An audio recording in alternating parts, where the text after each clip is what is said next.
शान्तिः।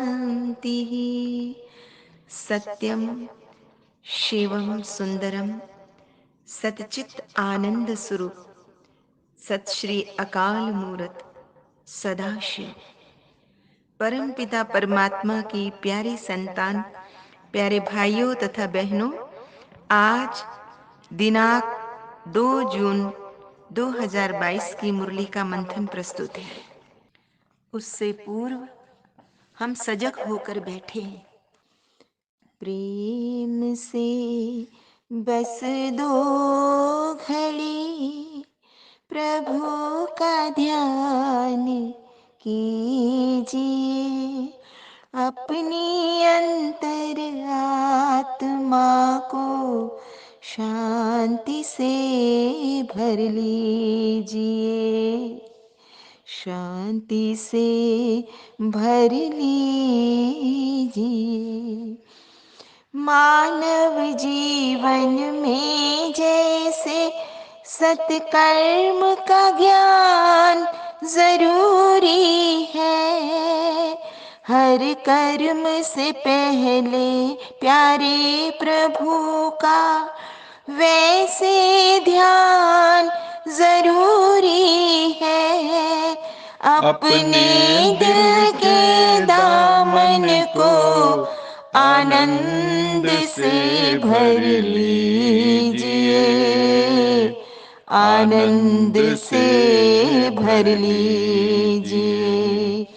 प्रेम से बस दो घड़ी प्रभु का ध्यान कीजिए, अपने अंतर आत्मा को शांति से भर लीजिए, शांति से भर लीजिए।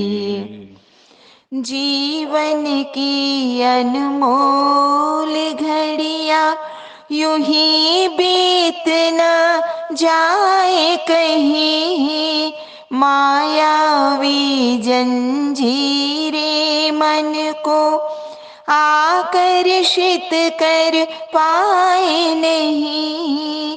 दीप जलाकर ज्ञान का मन को रोशन कीजिए, मन को रोशन कीजिए।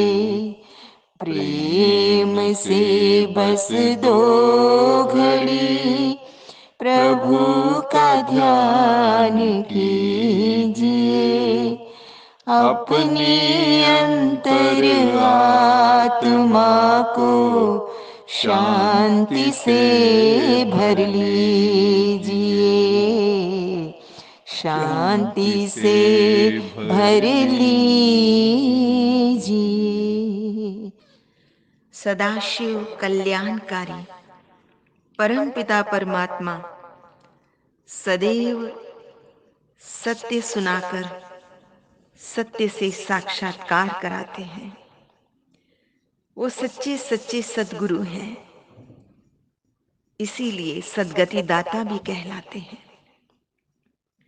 तुम बच्चों को भी परमपिता परमात्मा से सदा सच्चे सच्चे होकर रहना है, बाहर भीतर से एक रहना है, कथनी और करनी समान रखनी है, अपने भीतर सच्चाई सफाई रखनी है, झूठ छल कपट नहीं रखना।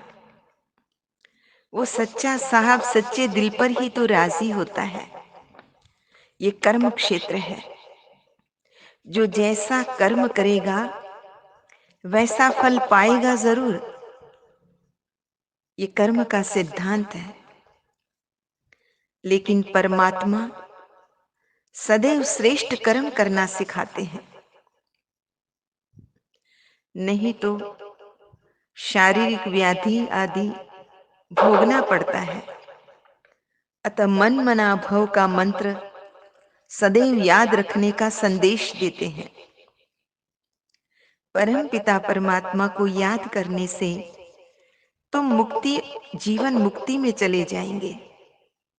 जैसे परमात्मा कल्याणकारी है, परोपकारी है, ऐसे ही अपने भी सब पर उपकार करना है। सच्चे सच्चे परमार्थी बनना है। आज बाबा ने भारत माताओं की महिमा करते हुए कहा है कि जैसे मेरी महिमा है, वैसे भारत की माताओं की महिमा है। वंदे मातरम महिमा है ना। ये शिव शक्ति गुप्त सेना है, लेकिन अहिंसक सेना है। संसार में जितनी भी सेनाएं हैं, सब की सब हिंसक हैं। परंतु इस शिव शक्ति सेना के लिए तो क्रोध करना भी हिंसा है। ये सेना दैवी संप्रदाय वाली है। इसके लिए समूचा विश्व ही संग्राम क्षेत्र है, युद्ध का क्षेत्र है। ये युद्ध सत्य और असत्य के मध्य है, विकार और निर्विकारिता के मध्य है, दैवी तथा आसुरी शक्तियों के मध्य है। ये दैवी राजस्थान स्थापन करने के लिए है। बाबा ने कहा, सतयुग को ही स्वर्ग कहा जाता है, जहां सुसंस्कारी लोगों का समूह है। सतयुग में सुखों की भरमार रहती है, इसलिए आज तक मरने पर भी स्वर्ग सिधारा कहा जाता है। कभी त्रेता में सिधारा ऐसा नहीं कहा जाता। यह राम सीता के राज्य में सिधारा ऐसा भी नहीं कहा जाता। सदैव यही कहा जाता है कि स्वर्ग सिधारा। आज का वरदान है, ईश्वरीय संस्कारों को कार्य में लगाकर सफल करने वाले सफलता मूर्त भव। जो बच्चे अपने ईश्वरीय संस्कारों को, अपने आदि अनादि संस्कारों को कार्य में लगाते हैं, उनके व्यर्थ संकल्प स्वयं खत्म हो जाते हैं। वो रास्ते में व्यवधान पैदा करने वाले नहीं होते हैं। सफल करना अर्थात बचाना, जमा करना। तो बाबा ने कहा, बाबा को हम बच्चों पर पूरा विश्वास है, हमारी क्षमताओं पर विश्वास है। उन्हें फेथ है कि बच्चे, आप में इतनी शक्ति है जो अव्यक्त वतन को भी व्यक्त में खींच कर ला सकते हो। अतः क्या करना है? सूक्ष्म वतन में अव्यक्त अवस्था में रहने का अनुभव बढ़ाना है। इसी में कमाई है। हमारे प्रत्येक संकल्प उस परम पिता परमात्मा के पास जरूर पहुंचते हैं। हमारे मनोभावों को वो सुनता है। इसीलिए तो हम कहते हैं, सुनता है मेरा खुदा दिलो जान से। पर होता क्या है कि हम अव्यक्त अवस्था में कम और व्यक्त भाव में ज्यादा रहते हैं, अर्थात लौकिकता में ज्यादा देर रहते हैं। और दूसरा, सेवा में मैंपन का भाव बहुत अधिक आ जाता है। ये मैंपन अभिमान पैदा करता है कि मैं ज्ञानवान हूं, मैं ही ये कर सकता हूं। ये मेरी बुद्धि में ये आइडिया आता है। तो ये बुद्धि का अभिमान है। यही विघ्न रूप बन जाता है, यही व्यवधान पैदा करता है। इसलिए बाबा कहते हैं कि सदा एक शब्द याद रखो कि मैं निमित्त हूं।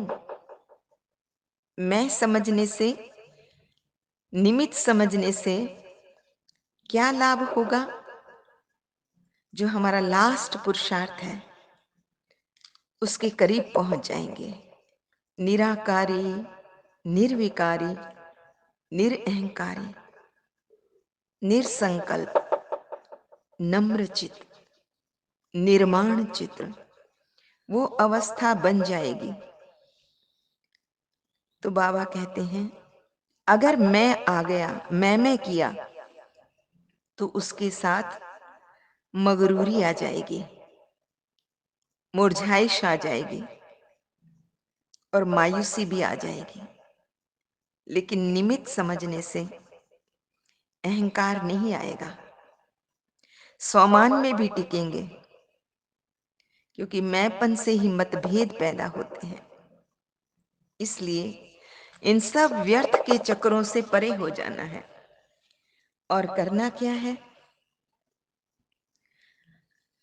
निर्माण चित्त होकर अपने संस्कारों को, ईश्वरीय संस्कारों को यूज करना है। कई बच्चे पुराने संस्कारों को यूज करते हैं, अपनी बुद्धि रूपी लॉकर में उसे जमा करके रख देते हैं। जैसे कईयों की आदत होती है, अच्छी चीजें, पैसे आदि, गहने आदि बैंक में रख देते हैं, और जो पुरानी चीजें हैं उन्हीं को आसक्तिवश यूज करते रहते हैं। पर बाबा कहते हैं, इस रूहानी यात्रा में, इस संस्कार परिवर्तन की यात्रा में क्या करना है? पुरानी चीजों के प्रति आसक्ति नहीं रखनी है। इस रूहानी डगर में ऐसा नहीं करना है। यहाँ तो मनसा वाचा कर्मणा शक्तिशाली वृत्ति से अपना सब कुछ सफल करना है। आज का स्लोगन है, बाप और मैं, ये छत्र छाया साथ है तो कोई भी विघ्न ठहर नहीं सकता। इसलिए सदैव समझें कि मेरा तो एक शिव बाबा, दूसरा ना कोई। अच्छा, मीठे मीठे सिकिल दे बच्चों प्रति माता पिता बाप दादा का याद प्यार। Good morning. रूहानी बाप की रूहानी बच्चों को नमस्ते। हम हम रूहानी रूहानी बच्चों बच्चों की की रूहानी रूहानी माता पिता बाप दादा को याद प्यार। गुड मॉर्निंग और नमस्ते। सदा रहो, हंसते कहीं नहीं फंसते बन जाओ, फरिश्ते बांध लो अपने, बसते चलो प्रभु के रास्ते। वाहिगुरु जी का खालसा, वाहिगुरु जी की फतेह। बोल बोल साचे दरबार की जय। लोका समस्ता सुखिनो भवन्तु। लोका समस्ता सुखिनो भवन्तु। लोका समस्ता सुखिनो भवन्तु।